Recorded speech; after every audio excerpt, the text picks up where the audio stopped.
Hi, I'm Kara, life coach, wife, and mom to 4 incredible and unique children. It wasn't all that long ago that my son received a diagnosis that had my world come crashing down. I lacked the ability to see past the circumstances, which felt impossible, and the dreams I once had for my life and family felt destroyed. Fast forward past many years of surviving and not at all thriving, and you'll see a mom who trusts that she can handle anything that comes her way and has access to the power and confidence that once felt so lacking. I created the Special Needs Mom podcast to create connection and community with moms who find themselves feeling trapped and with no one who really understands. My intention is to spark the flare of possibility in your own life and rekindle your ability to dream. This isn't a podcast about your special needs child. This is a podcast about you. If you are a mom who feels anxious, alone, or stuck, then you are in the right place. Welcome. Hello, and welcome to the Special Needs Mom podcast.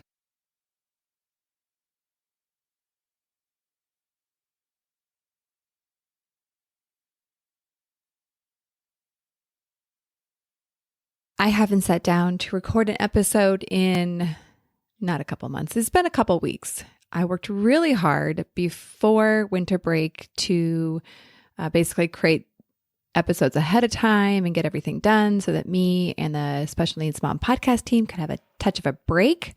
So yay for us. I don't know if I did a great job there at the very end, kind of recognizing that I needed to get a little bit more ahead. So we have some catching up to do, but also, this episode is actually being recorded only 2 days before it comes out, which is not our ideal situation. But what that means is it's going to be kind of light on the content and hopefully heavy on the connection. I feel like, hey, let's get connected in the new year. I'm going to share a little bit about kind of how our break was, some reflections, and something that I'm bringing into the new year that I hope will be thought-provoking and maybe even a little inspiring for you. So let's start by saying we made it. We made it. We made it through winter break, and that is not a small feat. Ours actually was quite good. So 3 weeks off of routine, and for us, some travel, a lot of fun. We had a lot of good things. And the last week for me was definitely the most challenging. I found myself kind of just showing the signs of needing a break from being the primary caretaker for Levi. All of my other kids went back to school. He had an extra week off. So what that meant for me was I had Levi in addition to kind of going back to my regular work week routine, that kind of thing. So what really was amazing over break is I and the whole family took 2 solid weeks off of work and appointments and therapy and obviously school. And it was a lovely thing to be just fully focused on the family and all the things that kind of come along with the season. And, we did some fun things. We went to Disneyland. It was super fun. We went to Reno to see my brother and his kids and my niece and nephew. And, we had a great time. So another little behind the scenes I thought I'd bring you in on is some of the advocacy work, code word for fighting. Just kidding, but not really. So in January, I opened a project that really was after getting Levi some of the support that is available to disabled people in the state of California. Now, opening this for me meant also recognizing, it was really like, I didn't know how long it was going to take. I didn't know what would come of it. I did know that we needed a lot more support than we were getting.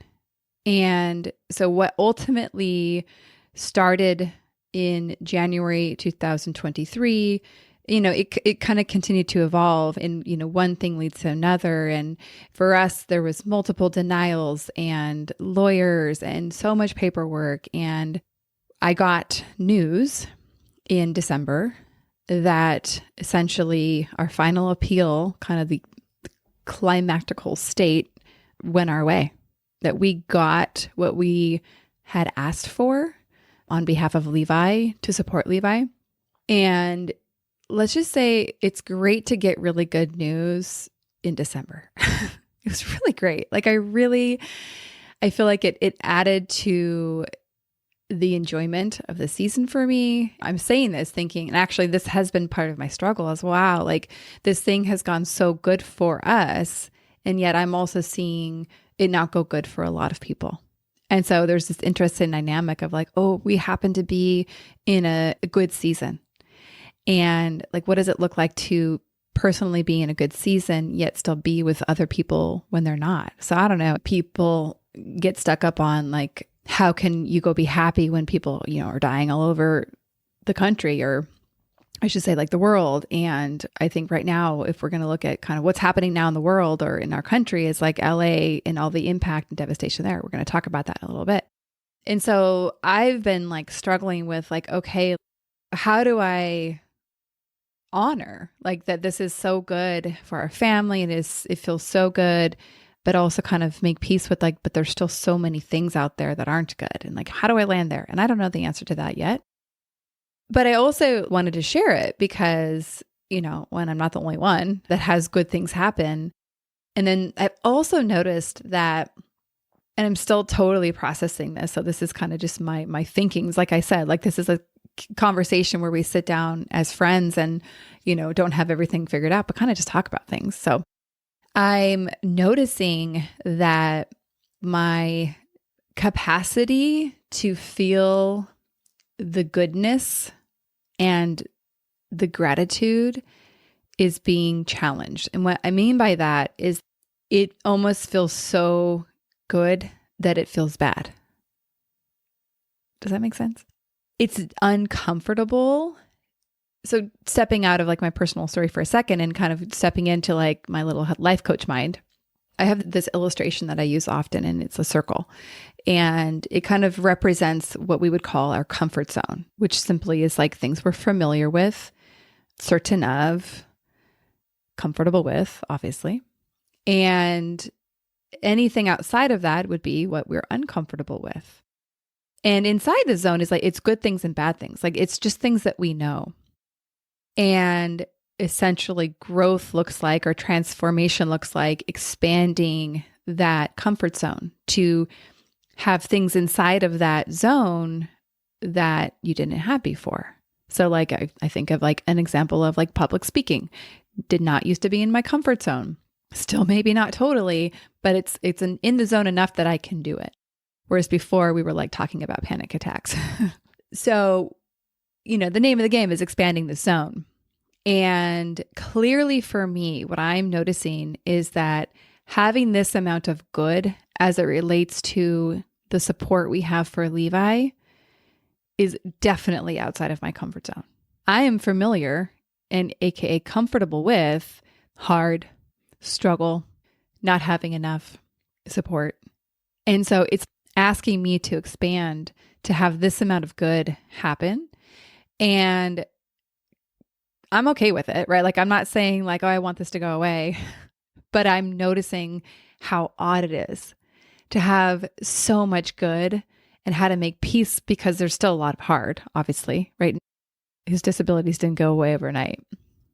Wasn't that good of support. But I wanted to share this because I think, you know what? I'm not going to be the only person, again, that has really good things happen, yet also how to live in the gratitude of that, fully allow the gratitude and the good and kind of expand.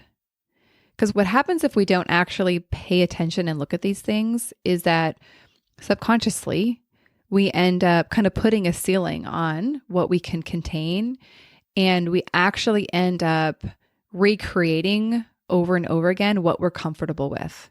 Why? Because we're comfortable with that. And it's a subconscious thing. The work that we do in coaching is actually we bring the subconscious to the conscious. We talk about the things that are happening behind the scenes without us noticing. We're looking in the mirror and being like, oh, wow, that's interesting. I didn't realize that was going on. And so like people win the lottery and come into a ton of money. And this is actually so fascinating to me.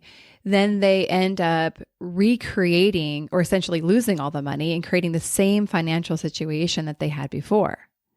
And the reason why is because they did not expand their thinking, their way of being. Going back to the analogy I gave earlier, that comfort zone, they are subconsciously so uncomfortable with having that much money. It's not part of their identity that they subconsciously recreate the identity that they are comfortable with.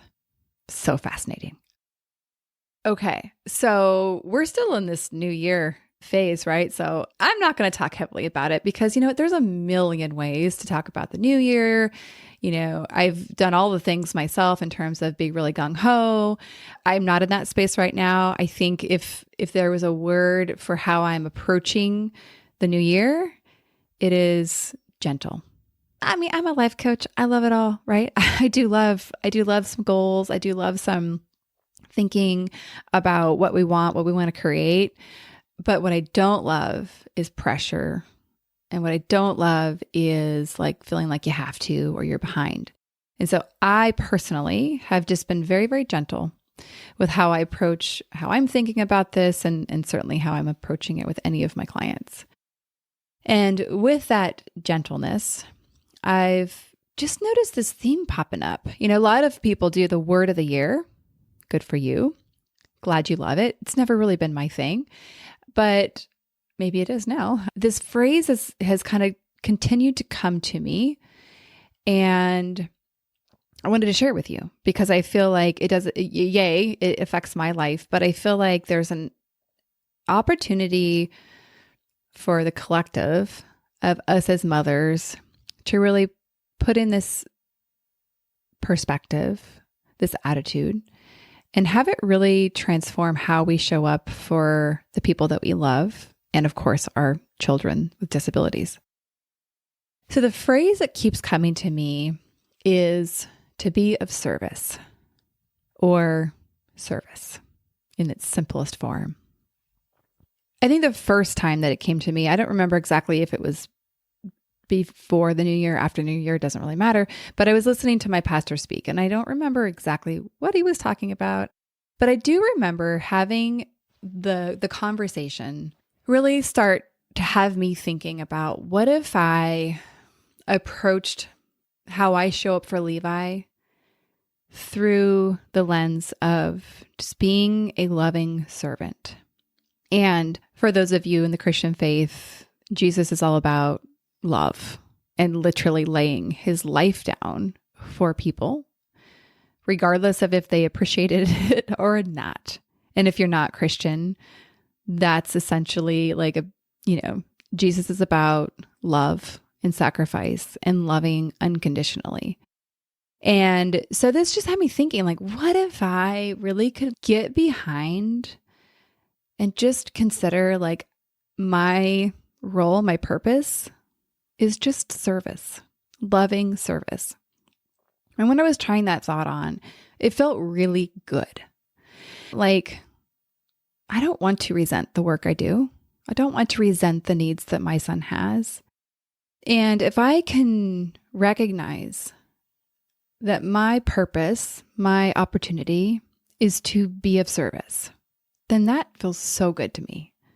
It feels like, wow, I feel strong when I think about that, actually. It shifts the relationship from being kind of a victim of all the things that my son has had to deal with and my family has had to deal with as a result of my son's health journey.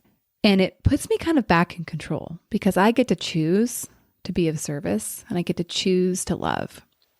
And again, that feels good.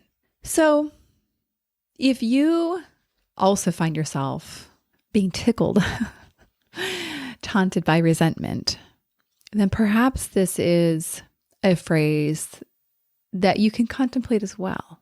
What does it look like to be of service, to choose to serve? And maybe you would find different wording for yourself. Maybe it wouldn't be of service. Maybe it would be, I don't even know, a different language.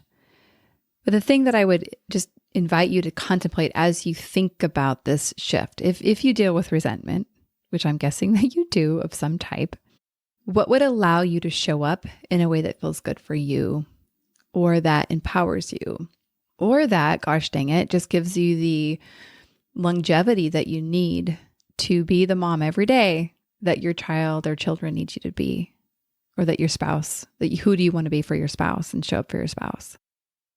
So I could go on, but I'm going to leave that there and have it just be kind of a conversation starter. You're welcome to reach out to me. Actually, there's a really cool function on my podcast hosting that allows you to text me. So you are invited to text me. Like, what does this bring up for you? What would be your way of describing how you want to show up and who you want to be? And I'd love if you texted me that somebody, and I don't have the words now, I was going to bring it up. Somebody texted the podcast, but it's coming to me. Just a quick note. Basically, it was like, thanks for showing up and for being a light. And you're from Colorado. I know you're from Colorado. And I want to say thank you. That was so encouraging to me. And I remember receiving it and just thought, wow, I got to say something, because that just was so encouraging. So yeah, you're welcome to also send notes of love. I would receive that gratefully. And then actually there's one last thing that's important that I wanted to put in here that I also was like, oh my gosh, like this concept sparked an idea. Oh, maybe that's not the best language, given that I am recording this podcast right after the fires have been raging in LA. And what we know is thousands upon thousands of people have lost their homes and everything associated to having a home. And in church, we were talking and praying a lot about it. And I was just thinking, like, really trying to picture what that would be like. And I think it's one of those things where you can't even fathom what it's really like. But a friend had reached out saying that she lives locally in San Diego and said, hey, a bunch of, me and my local tribe here, like, want to help. Do you know of any special needs moms that have been displaced? And I said, no, but I will keep you posted. And so I thought, oh my gosh, like, what a good opportunity this is for me and this podcast community to be of service. And who do I want to most support? I think moms in our shoes that have already probably been struggling in some areas and now have the added complexity, like unfathomable challenge of not having their home and their belongings and all of those things. So here's my request. If you are, or you know somebody who is a mom that would identify as a special needs mom in whatever capacity that would be, and you know that they've been displaced, bring them to me. Bring them to me so that we can figure out the how, the what, the who. We can figure out how to wrap our arms around them to really, like, theme of also this year, last year is like, together is the only way. Let's do this together. We cannot make their pain go away, but we can make sure that they know that they're not alone and that they have support, people there that are willing to step in and fill some gaps for them. So I think that's clear, but please let me know who you know and the best way to contact me. So you could do the text. That definitely will work. I will not be able to respond to you directly. So I would say probably a better way is through the contact form on my website. That would be the best way. Or of course, social media. So if we're connected on social media, please consider reaching out at the Special Needs Mom Podcast on Instagram. Okay, we're going to wrap there. I love you all. And I will see you next week.